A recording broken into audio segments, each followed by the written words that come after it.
Hi, Joe McMean here. I'm out here on some public land, some government-owned public land, and I have never stepped foot out here. And I messed up, and I should have came out here in January and February and put my feet on the ground. But here I am winging it. So I wanted to make a few videos on how to become a better hunter.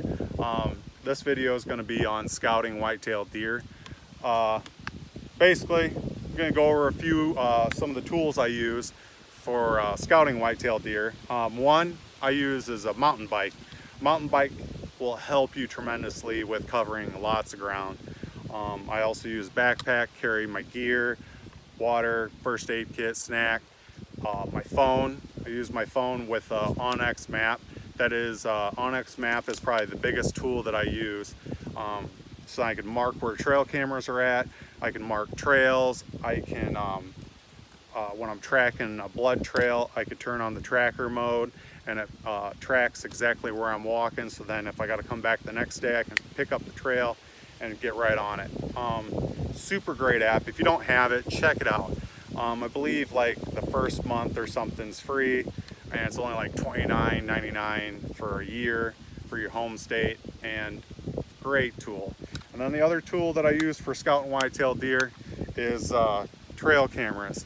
I have Moultrie trail cameras that I use for my the SD card. You got to go pull them out, check what kind of images and videos you have. And then I also have cell cams. These get sent to my email or my cell phone, and they're a great tool to use. I don't run all cell cams.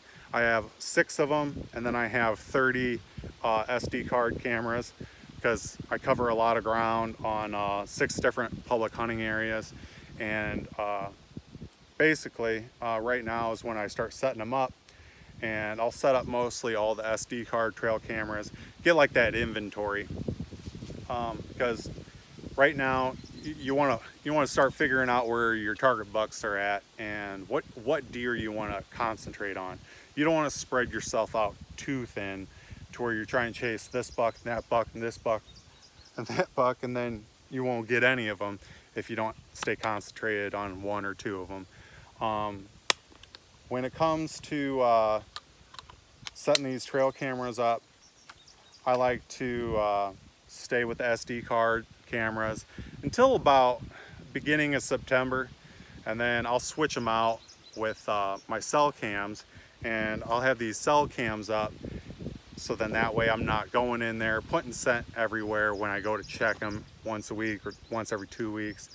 And I can making a graph or having the app that comes with your cell cam is phenomenal, where you can graph out, because there's 4 different things that are important, is your time, date, temperature, and moon phase.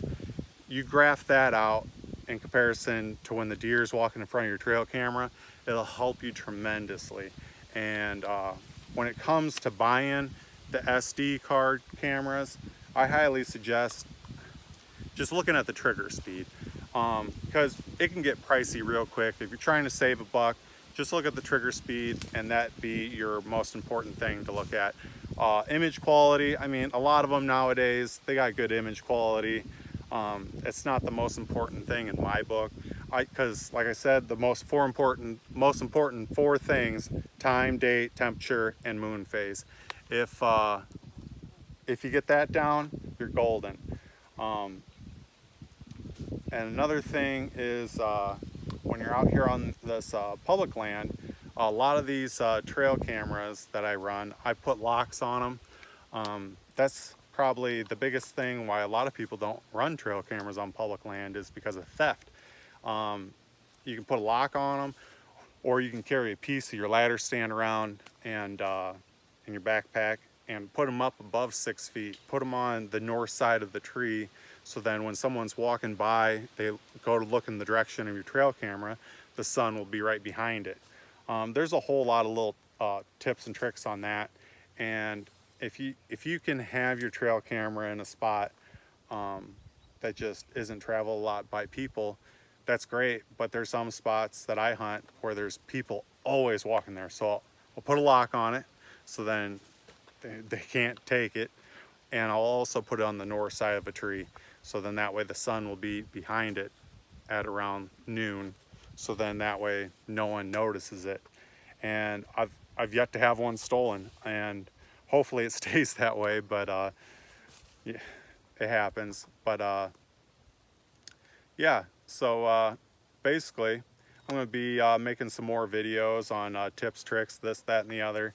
If there's anything that you guys would like to see, or have any questions, suggestions on any other kind of videos that you'd like to see, shoot me a message in the comments, or shoot me a personal message, and yeah, I'll get to it. And hope you guys have a successful hunting season.